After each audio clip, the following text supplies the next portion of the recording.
And no doubt there are countless stories involving what happened in Joplin and Duquesne that Sunday evening. Action 12's Gretchen Bolander spent some time today with a doctor who witnessed some of the worst.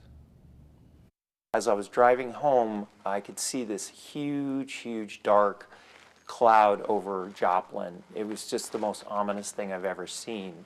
Dr. Kenneth Stewart was miles away at the time, but he didn't have to think twice heading into Joplin to help out. And little did I know at that time there wasn't a hospital to go to.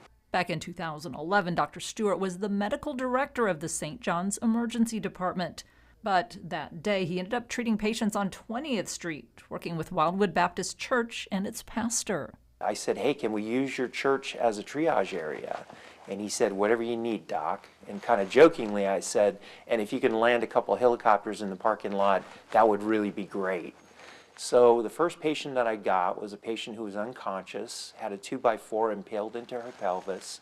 The first of countless patients, some with horrific injuries. Initially with very few medical supplies, he was later joined by a couple of paramedics and an ICU nurse, even getting a helicopter nearby to transport the most severe cases. I don't even know how many hours. It went from light to dark. Surrounding area, we're bringing water, blankets, pillows, bandages.